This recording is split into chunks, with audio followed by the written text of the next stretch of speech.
읽은 본문으로 기회를 주실 때에 일어나리라 라는 제목으로 하나님의 말씀을 나누겠습니다.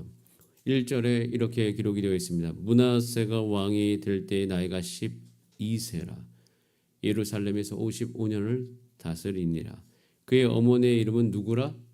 헵시바더라. 헵시바. 헵시바라는 이름은 사실 성경 안에서 그렇게 흔한 이름이 아닙니다.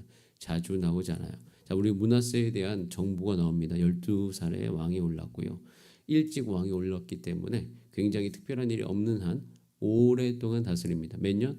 55년. 자, 55년 동안 왕이 되었다는 것은 이때 당시의 사회, 정치, 경제, 문화 안에 흘렸던 영향력이 대단했던 것을 이야기합니다. 12세에 왕이 올랐고 55년을 다스립니다. 자, 근데 게다가 어머니가 헵시바예요. 자, 이 헵시바라는 단어가 어디에 나오는가? 이 이제 히스기야 때 이제 같이 활동했던 선지자가 이사야가 있고 미가가 있습니다.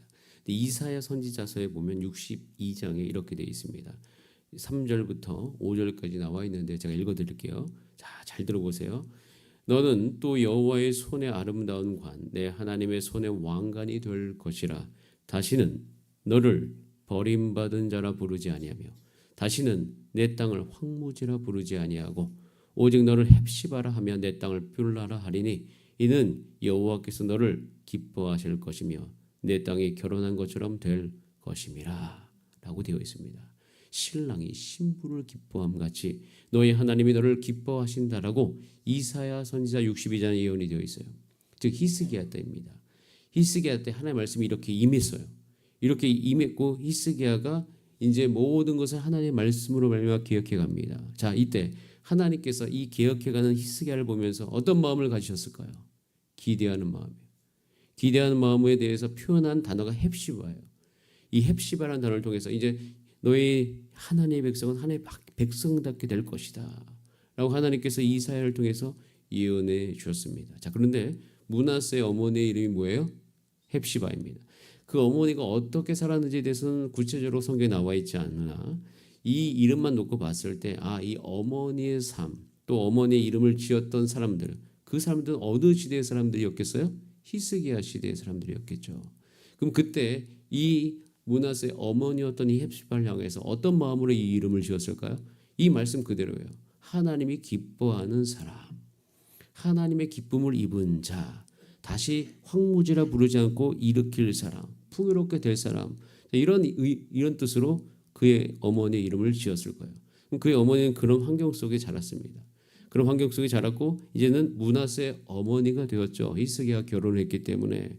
자, 그럼 여기서 우린 기대할 수 있어요. 이 어머니의 이름만 놓고 봤을 때 이 헵시바를 통하여서 므낫세에게 좋은 영향이 흘러가서 오랫동안 다스릴 이 시기에 이 절호의 기회를 잘 활용하면 정말 좋았겠다는 생각을 할 수밖에 없어요. 히스기야 때를 거쳐서 이 므낫세의 오랜 기간 동안 하나님 이 기회를 잘 활용해서 이들이 일어섰더라면 어땠을까라는 그런 마음이 너무나도 많이 듭니다. 그런데 이 므낫세가 어떻게 되죠? 2절 말씀 같이 한번 읽어보겠습니다. 시작. 므낫세가 여호와 보시기에 악을 행하여 여호와께서 이스라엘 자손 앞에서 쫓아내신 이방 사람의 가증한 일을 따랐다. 1절과 2절을 같이 읽으면 안타까움이 우리 마음속에 가득합니다. 이렇게 안타까울 수가. 이런 기회를 저버린 므낫세의 모습을 보게 돼요. 절호의 기회예요. 이런 느낌 받아보신 적 있었을 거예요. 저도 이제 목회 사역을 하면서 생각나는 청년들이 있습니다. 사실 서울제일교회를 떠나서 주사랑교회 부름받은 다음에 올 때에 저에게 가장 어렵게 했던 제 마음을 힘들게 했던 요소들이 청년이었습니다. 청년들을 오랫동안 돌보다가 떠나왔는데 그 청년들 떠나면서도 아직도 사실 생각나는 청년이 몇 명 있어요. 근데 그 청년들은요 저에게 잘했던 청년은 아니에요. 그리고 잘 훈련받았던 청년보다 안타까웠던 청년들이 많이 떠올라요. 한 4명 정도의 그 이름들 그리고 그 얼굴들이 물론 그 청년들을 생각할 때는 마음이 아프죠. 근데 그 왜 마음이 아픈가 해보니까 제가 이제 그들과 함께 시간을 보낼 때 마음이 많이 갔던 청년이에요. 왜? 연약하기 때문에. 그들이 훈련받았으면 좋겠다. 잘 훈련받았으면 좋겠다 생각해서 같이 이야기도 하고 밥도 많이 먹고 특별히 재정을 많이 투자를 했어요. 그래서 그 청년들이 일어나게 되기를 간절히 바랬죠. 그런데 안타깝게도 여러 가지 사건들이 있었어요. 몇 가지 사건들을 통해서 그 청년들이 떠나가는 것을 보게 되어지고요. 그리고 그 청년들이 기대했던 만큼 그 말씀대로 오지 못하고 결국에는 그 상황 속에서 멀어져 가는 걸, 주님께로부터 멀어져 가고 또 아직도 연약한 존재로 있고 이런 어떤 모습들 속에서 굉장히 안타까운 마음을 마음속에 가질 때가 있었습니다. 저는 그 경험을 통하여서 하나님께서 지금 이 남유다 가운데 가지고 있었던 마음이 어떨까 잘 생각을 해보면 정말 하나님이 그 심장이 아파올 정도의 그 아픔을 느끼시지 않았을까. 그래서 같은 시대 미가서에 보면 이렇게 되어 있어요. 미가서를 쭉 읽으면 미가서 맨 마지막 전에 히스기야 시대와 므낫세 시대를 보내면서 다시 미가서에 보면 이렇게 되어 있어요. 재앙이로다. 나는 여름 가위를 딴 후에 포도를 거둔 후 같아서 먹을 포도송이가 없으며 내 마음의 사모하는 처음 익은 무화과가 없다. 즉 여러분 포도 농사라는 사람이 포도송이가 없어요. 마음이 찢어지죠. 그리고 무화과 나무. 그 무화과는 그 시대에 정말 가난한 자들의 양식인데 무화과가 없어요. 무화과는 지금 우리가 가로수 보듯이 보이는 것이 그 무화과인데 거기에 열매가 없더라. 그런 심정이라는 거예요. 그러니까 하나님께서 지금 이 자기의 백성을 향하여서 이런 마음을 가지고 계신다. 여러분, 하나님께서 저와 여러분 가운데 끊임없이 기회를 주고 계십니다. 여러분 개인적으로도 하나님께서 기회를 주고 계심을 기억하시길 바랍니다. 어떤 기회를 주고 계신지를 잘 분별해내는 게 너무 중요해요. 그래서 기도하시면 되죠. 주님 기도할 때 여러분 하나님께서 여러분을 일으키기 위해서 어떠한 기회를 주고 계시는지 그 날마다의 분별이 여러분 가운데 있기를 간절히 소원합니다. 이 새벽에 기도하세요. 하나님, 내가 하나님께 주신 기회를 흘려보내지 않도록 좀 내게 지혜를 허락하여 주시옵소서. 하나님이 주신 기회를 내가 흘려보내지 않도록 좀 나를 깨닫게 하여 주시옵소서. 하나님이 주신 기회를 내가 흘려보내지 않도록 주여 나를 성령으로 충만하게 하여 주시옵소서. 이 기도는 매우 중요한 기도예요. 그러면 우리는 집중하게 되어지고 그리고 내 감정과 상관없이 새로운 마음들이 내 안에 흘러 들어오게 됩니다. 자, 그런데 이 므낫세는 그러지 못했다는 것이에요. 안타깝습니다. 하나님께서 저와 여러분들도 지금 세우시길 원합니다.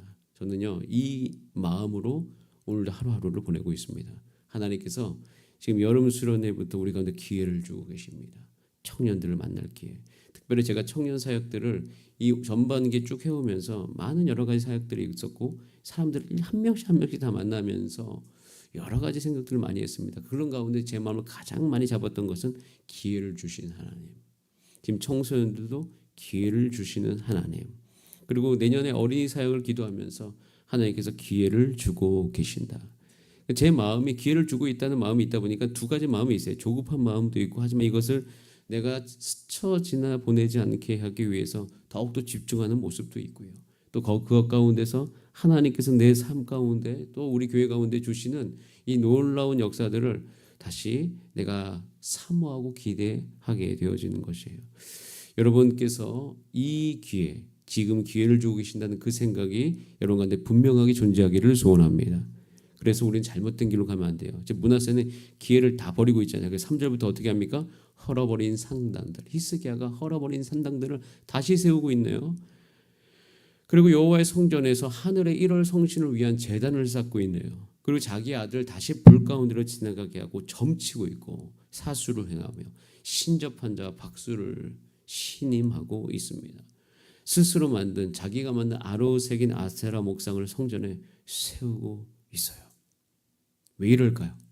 왜 다시 그는 이런 기회를 저버리고 왜 이런 일들을 행할까요? 안타깝잖아요. 이유는요. 제가 여러분들 가운데 열왕기야 이 멸망의 사건 속에서 몇 가지 이야기한 것이 있어요. 이렇게 하는 이유는 한번 따라가 스스로 강해지려고 하기 때문이다. 하나님의 백성은요. 노력하지 말라는 것이 아니라 스스로 강해지려고 하는 것을 중단하셔야 됩니다. 예수 그리스도의 제자들은 제가 몇 번 반복해서 계속 이야기하죠.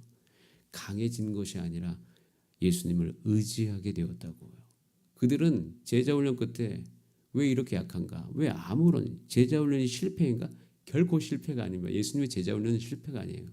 예수님의 제자 훈련은 예수님이 잡히시던 그때에 제자들이 다 도망가서 실패라고 이야기해요. 아니, 실패가 아닙니다. 대단한 성공이죠. 왜냐하면 그들은요, 알았기 때문이에요. 예수님 없이는 자기들이 아무것도 할 수 없다는 것을 예수님이 잡히시던 그날 밤에 몸속 뼛속까지 생기게 되었어요. 성공이죠. 여러분, 이 하나님께서 우리 가운데 오셔서 말씀을 읽게 하고 우리를 깨닫게 하셔요. 성공입니까? 여러분들이 내가 하나님 없이는 살 수 없구나 라는 것을 알고 그것을 정말 내가 체득해서 내 모든 육체와 감정이 거기에 반응하고 있으면 그것은 성공인 거예요. 요한복음 15장 4절에 그래서 이렇게 말씀하고 있습니다. 내 안에 거하라. 나도 너희 안에 거하리라. 가지가 포도나무에 붙어있지 아니하면, 여러분 이 말을 꼭 기억하셔야 돼요. 스스로 열매를 맺을 수 없음 같이. 예수님께서 알려주시는 게 스스로 열매 너희 못 맺는다는 거예요. 근데 우리는 계속 뭐 하려고 하죠? 스스로 하려고 하죠. 스스로. 여러분 지금 이 므낫세는 스스로 열매를 맺고 싶은 거예요. 스스로 포도를 맺고 싶고 스스로 무화과를 맺고 싶어요. 근데 예수님께서 말씀하시죠. 너희도 내 안에 있지 아니하면 맺을 수 없다라고 이야기하고 있습니다.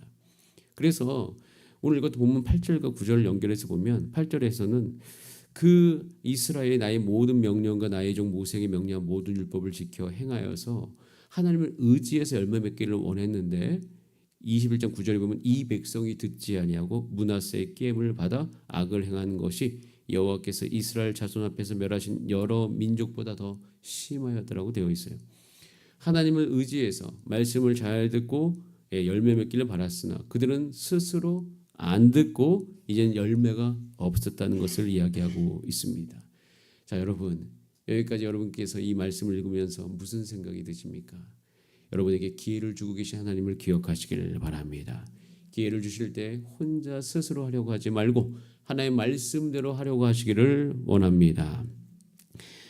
그러니까 하나님께서 이렇게 안타까움 속에서 하나님 마음이 타들어가는 거예요. 타들어간 가운데 지금 하나님 뭐하고 계신가 생각해 보면 여러분 이제 상상에 맡기겠습니다. 상상해 보세요. 자, 2절부터 계속 나온 게 보면 여호와께서, 4절에 여호와께서, 6절에, 자 6절 말씀 한번 같이 읽어볼까요? 6절 시작.